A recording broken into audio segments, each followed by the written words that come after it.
Bismillahirrahmanirrahim. Assalamualaikum warahmatullahi wabarakatuh. Waalaikumsalam. Selamat pagi semuanya. Nah, jadi pada pertemuan kali ini kita akan membahas suatu topik biologi mengenai jaringan meristem pada tumbuhan.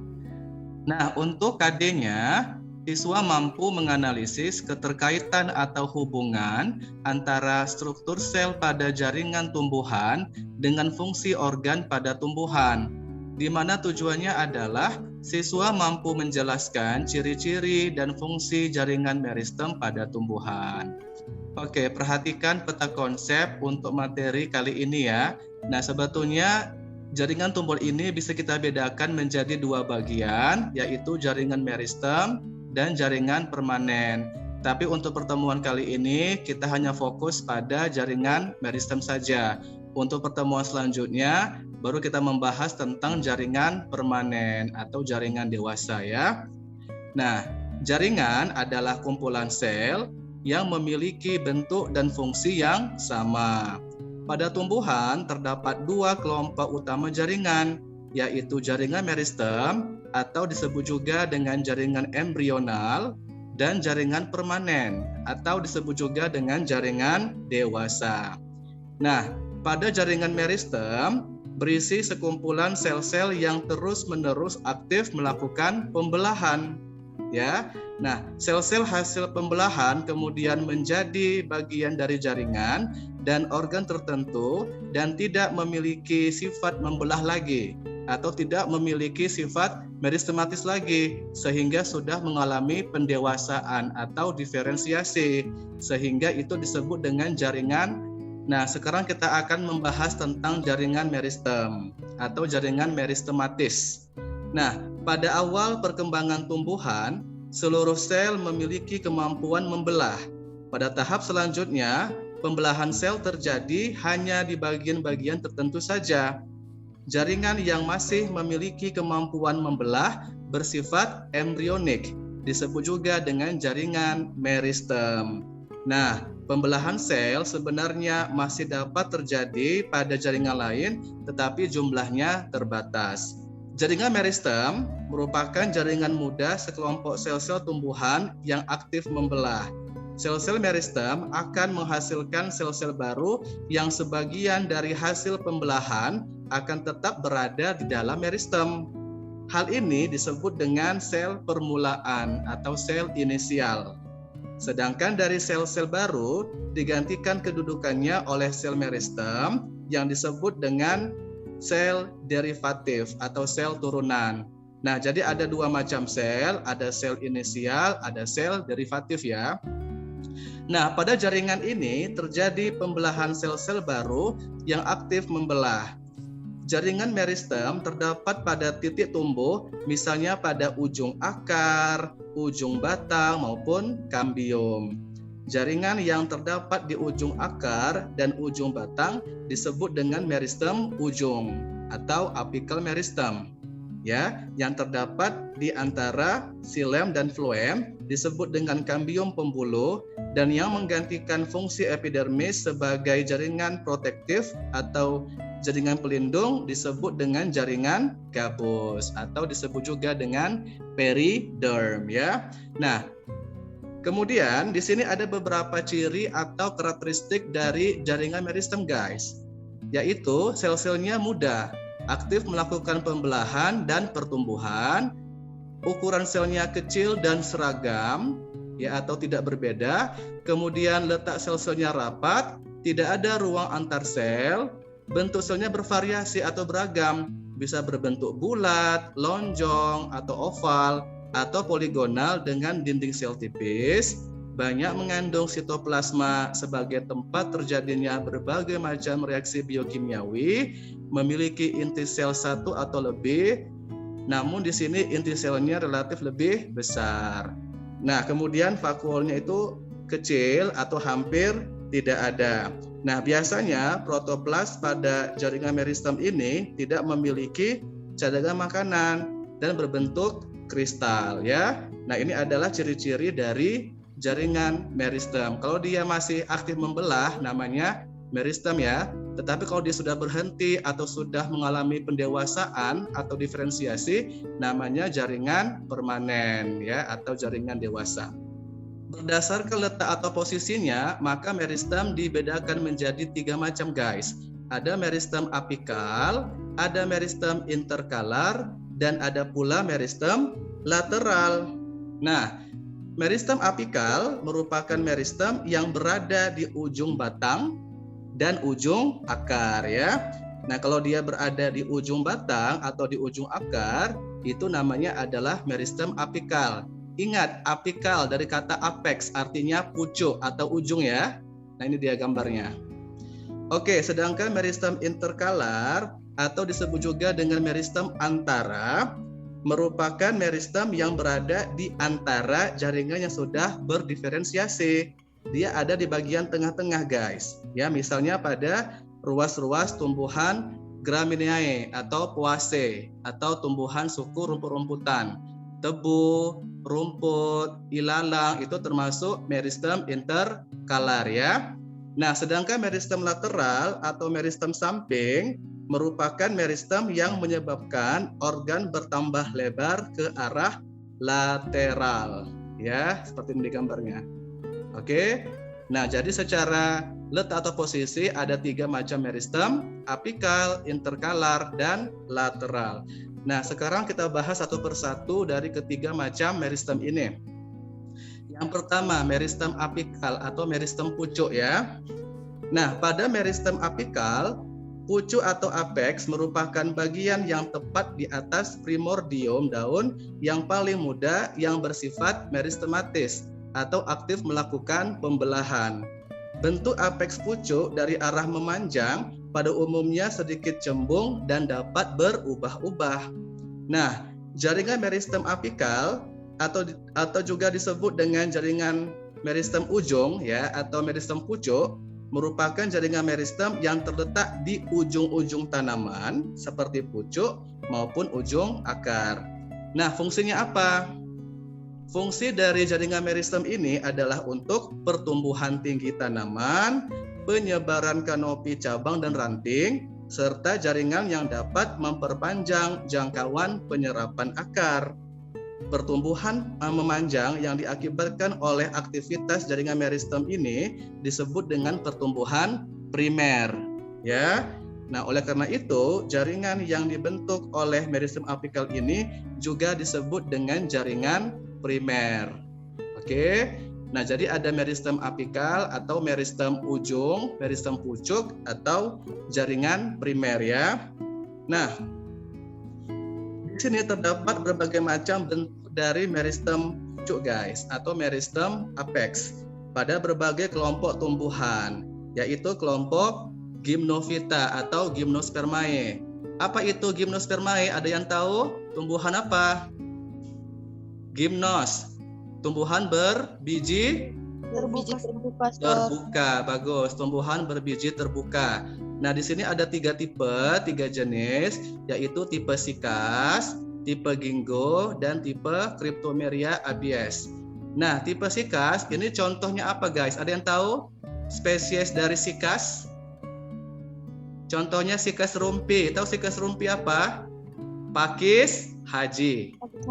Oke, bagus. Nah, jadi pada tipe Sikas ini itu meristemnya termasuk meristem permukaan, meristem rusuk, dan meristem tepi. Ya, contohnya pada tanaman pakis haji atau Sikas rumpi. Nah, pada tipe Sikas ini guys, terdapat meristem permukaan dengan bidang pembelahan antiklinal dan periklinal. Oke. Nah, yang kedua tipe Ginkgo. Kamu tahu tanaman Ginkgo biloba? Tahu ya? Ada tuh di televisi atau di iklan obat dari Ginkgo biloba. Nah, jadi Ginkgo ini merupakan tanaman berbiji terbuka atau telanjang, termasuk Gymnophyta atau Gymnospermae ya. Nah, di sini bentuk meristemnya, meristem permukaan, kemudian terdapat zona sel induk pusat, termasuk meristem rusuk ya, meristem tepi, serta termasuk juga zona peralihan seperti halnya pada kambium. Nah, tipe ginkgo ini guys terdapat sel induk sentral ya, meristem tepi dan meristem rusuk. Oke. Nah, yang ketiga tipe Cryptomeria abies.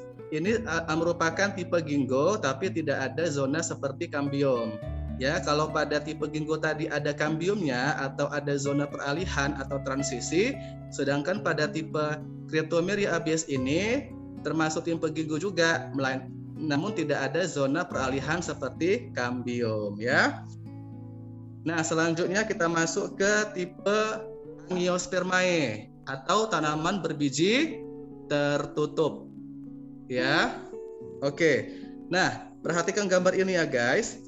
Teori histogen dari Hanstein tahun 1868 menyatakan bahwa terdapat 3 daerah di apex pucuk.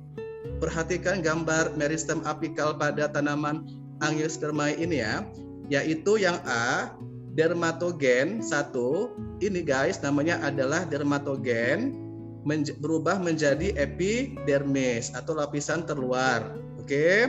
Nah, kemudian bagian kedua ini disebut dengan pleuron ya, akan menjadi silinder pusat. Oke. Nah, sedangkan yang lapisan ketiga ini guys namanya adalah periblem, akan menjadi cortex. Oke. Nah, jadi ada 3 lapisan histogen. Lapisan 1 namanya dermatogen, membentuk epidermis. Lapisan kedua namanya pleuron, membentuk silinder pusat. Dan lapisan ketiga namanya adalah periblem, akan membentuk cortex. Oke. Nah, teori yang dianut hingga sekarang adalah teori ini guys. Namanya adalah teori tunica corpus oleh Schmidt tahun 1924 yang menyatakan bahwa terdapat 2 daerah pada meristem apex pucuk, yaitu tunica dan corpus. Oke. Nah, tunica pada lapisan terluar yang membelah antiklinal akan berdiferensiasi menjadi epidermis atau lapisan terluar. Sedangkan pada korpus di bawah tunika ini guys ya, akan membelah ke segala arah dan membentuk semua jaringan selain jaringan epidermis. Jadi semua jaringan akan dibentuk oleh korpus kecuali jaringan epidermis ya. Nah, ini merupakan contoh dari meristem apikal baik pada tumbuhan Gymnospermae maupun pada tumbuhan Angiospermae. Oke, selanjutnya kita membahas tentang meristem lateral atau meristem samping ya. Nah, jaringan meristem lateral atau juga disebut dengan meristem samping adalah jaringan meristem yang terletak sejajar dengan permukaan organ. Contohnya pada kambium dan kambium gabus. Core kambium artinya kambium gabus, vascular kambium artinya kambium berpembuluh ya. Nah, jaringan meristem ini berfungsi sebagai jaringan yang membelah dan membesar diameter batang atau akar pada tanaman ya.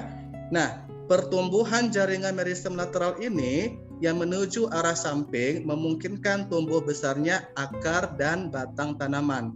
Jadi yang membuat akar dan batang itu bisa tumbuh besar itu pengaruh dari meristem lateral guys. Nah, pertumbuhan jaringan meristem lateral disebut juga dengan pertumbuhan sekunder. Tadi pada meristem yang pertama yaitu meristem apikal namanya adalah jaringan primer. Nah, sedangkan pada meristem lateral ini disebut juga dengan meristem sekunder atau pertumbuhan sekunder. Nah, oleh karena itu jaringan ini disebut juga dengan jaringan sekunder. Meristem ini termasuk ke dalam kambium pembuluh atau vascular kambium dan kambium gabus atau core kambium yang menyebabkan pertumbuhan menebal dan melebar jauh dari apex. Umum ditemukan pada tumbuhan dikotil dan Gymnospermae ya. Biasanya ditemukan pada tumbuhan berkeping 2 dan tumbuhan berbiji terbuka. Nah, pertumbuhan yang dihasilkannya disebut dengan pertumbuhan sekunder. Oke. Nah, kambium pembuluh atau vaskular kambium adalah meristem sekunder yang berfungsi membentuk ikatan pembuluh baik xilem maupun floem sekunder. Ini gambarnya ya, xilem sekunder dan floem sekunder. Nah, bentuk selnya seperti pipa atau berkas-berkas memanjang sejajar permukaan batang atau akar. Meristem ini adalah meristem lateral karena terdapat di daerah lateral akar dan batang. Nah, jadi perlu kamu ingat, pada meristem lateral itu terdapat di bagian samping akar dan batang ya. Apa ciri-cirinya? Nah, ciri-ciri selnya agak berbeda dengan ciri-ciri sel pada meristem apikal tadi. Nah, dari segi morfologi atau bentuk luar dapat dibedakan menjadi dua tipe sel kambium, yaitu sel fusiform dan sel jari-jari empelur. Nah, kalau sel fusiform itu berbentuk memanjang dengan ujung meruncing, letaknya memanjang sejajar dengan sumbu dan fungsinya membentuk jaringan pembuluh sekunder ya. Nah, sedangkan pada sel jari-jari empulur itu bentuknya membulat kecil dan tersusun ke arah radial membentuk jari-jari empulur ya. Nah, jadi berdasarkan susunan sel fusiform dapat dibedakan menjadi kambium bertingkat dan kambium tidak bertingkat. Ya, kalau kambium bertingkat itu sel inisialnya tersusun berjajar letak ujung sel sama tinggi, sedangkan pada kambium tidak bertingkat sel inisialnya saling tumpang tindih, tidak membentuk deretan ya. Nah, ini adalah informasi tentang meristem lateral. Oke, selanjutnya yang terakhir ya, meristem interkalar atau meristem antara. Ini biasa kita temukan pada apa ini guys? Ada yang tahu? Tumbuhan Bambusa vulgaris atau bambu ya, atau umumnya ditemukan pada tumbuhan Poaceae atau Gramineae, suku rumput-rumputan. Oke. Nah, kita bahas jaringan interkalar atau jaringan meristem antara adalah jaringan meristem yang terletak di antara jaringan-jaringan dewasa. Misalnya seperti jaringan pada pangkal ruas batang atau pangkal tangkai ranting.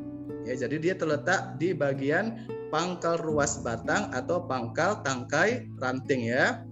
Nah, selain itu, jaringan meristem interkalar juga dapat ditemukan pada batang rumput-rumputan, termasuk pada bambu ini, guys. Ya, apa fungsi jaringan ini? Nah, fungsinya pada tumbuhan adalah sebagai jaringan yang menunjang pertumbuhan tinggi tanaman karena memiliki pertumbuhan memanjang seiring pertumbuhan meristem apikal dari ujung tanaman. Nah, meristem interkalar ini guys merupakan bagian dari meristem apex yang sewaktu-waktu akan tumbuh terpisah dari apex oleh daerah-daerah yang lebih dewasa. Pada batang yang memiliki meristem interkalar, daerah buku atau segmen, ya ini namanya buku-buku ya guys, atau nodes ya. Nah, jadi daerah buku akan menjadi dewasa lebih awal dan meristem interkalar terdapat dalam ruas-ruas tadi atau di dalam nodus-nodus ini. Oke. Nah, contoh yang paling dikenal untuk menunjukkan meristem interkalar adalah terdapat pada batang rumput-rumputan seperti ilalang, apalagi padi, gandum, bambu dan sebagainya ya, termasuk famili dari Poaceae atau Gramineae. Nah, pada rumput atau pada bambu misalnya, pemanjangan ruas dihasilkan oleh meristem interkalar yang membentuk deretan sel sejajar sumbu. Mula-mula kegiatan meristem interkalar terjadi di seluruh ruas. Namun setelah perkembangan, ruang-ruang dalam batang yang biasa ditemukan pada Poaceae ini akan terbatas pada daerah tepi dan dasar ruas yang berada di dekat dan di atas buku ya. Nah, seperti itulah informasi tentang meristem interkalar. Jadi ini hanya terdapat pada tumbuhan berkeping berapa? Monokotil berkeping 1. Kok berkeping 2? Berkeping 1 lah. Jadi meristem interkalar ini hanya ditemukan pada batang berkeping 1 atau monokotil saja. Kenapa? Karena bambu atau Poaceae termasuk dari divisi monocotyledon atau berkeping satu ya. Oke. Nah, di sini terdapat perbedaan antara meristem apikal, interkalar, dan lateral ya. Nah, kalau meristem apikal yaitu meristem yang terdapat pada ujung akar dan ujung batang. Meristem apikal selalu menghasilkan sel-sel untuk tumbuh memanjang. Ya, ini gambarnya. Yang kedua, meristem interkalar yaitu meristem yang terletak di antara jaringan dewasa dan meristem primer yang dapat menyebabkan pemanjangan atau elongasi batang lebih cepat. Contohnya pada rumput-rumputan atau bambu-bambuan ya, poaceae.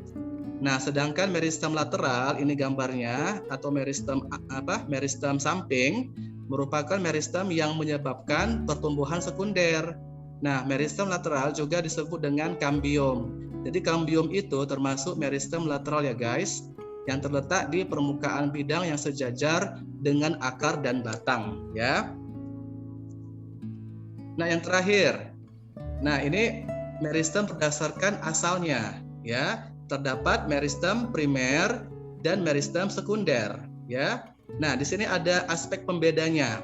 Kalau dari asalnya, meristem primer itu sudah ada sejak tumbuhan ada. Sedangkan pada meristem sekunder asalnya berasal dari jaringan permanen yang sudah berdiferensiasi atau sudah dewasa. Oke. Nah, kemudian letak atau posisinya. Kalau meristem primer itu terletak di ujung akar dan ujung batang, termasuk ke dalamnya meristem apikal dan meristem interkalar. Ya, sedangkan pada meristem sekunder letaknya berada di dalam kambium dan kambium gabus yang termasuk dalamnya meristem lateral ya. Nah, kemudian aspek pusat pertumbuhan, kalau pada meristem primer titik tumbuhnya bersifat primer ya, sedangkan pada sekunder titik tumbuhnya sekunder. Nah, kemudian kalau kambium pada meristem primer tidak dijumpai atau tidak ada, sedangkan pada meristem sekunder dijumpai kambium. Nah, kemudian meristem primer terjadi pada semua jenis tumbuhan, ya, baik tumbuhan dikotil, monokotil, angiospermae, gimnospermae. Jadi terjadi pada semua jenis tumbuhan, ya. Nah, sedangkan pada meristem sekunder hanya terjadi pada akar dan batang tumbuhan berkambium saja. Berarti meristem sekunder tidak dijumpai pada tumbuhan berkeping 2, Sir. Kok berkeping 2? Berkeping 1 lah. Apa beda antara dikotil sama monokotil? Kambiumnya, kalau monokotil tidak ada kambium, sedangkan dikotil ada kambium. Waktu di kelas 10 pernah belajar kan? Perbedaan antara monokotil sama dikotil? Pernah, Sir. Nah, apa bedanya kalau tumbuhan dikotil atau berkeping 2 itu ada kambium? Sedangkan monokotil atau berkeping 1 tidak memiliki kambium, sehingga meristem sekunder ini hanya dijumpai pada tumbuhan dikotil saja, karena dia memiliki kambium kan guys? Paham ya? Paham, Sir. Oke, bagus. Dan terakhir, arah pertumbuhannya. Kalau meristem primer itu arah pertumbuhannya memanjang, ya, sedangkan sekunder arah pertumbuhannya membesar. Inilah perbedaan yang nyata antara meristem primer atau primary meristem dan meristem sekunder atau secondary meristem. Oke, demikianlah materi pada pagi hari ini tentang jaringan meristem. Ya, apabila ada pertanyaan dari siswa-siswi sekalian, silakan ditanyakan. Ada pertanyaan? Jelas? Jelas ya. Oke, jadi kamu bisa membedakan antara jaringan meristem dan jaringan permanen, bisa membedakan antara meristem apikal, interkalar, dan lateral. Oke, itu berdasarkan letak atau posisinya, dan bisa membedakan antara meristem primer dan sekunder berdasarkan asal usulnya. Oke. Nah, terima kasih atas perhatiannya. Wassalamualaikum warahmatullahi wabarakatuh. Waalaikumsalam warahmatullahi wabarakatuh. Terima kasih, Sir. Oke, sama-sama. Sampai jumpa pada pertemuan berikutnya ya. Ya, Sir.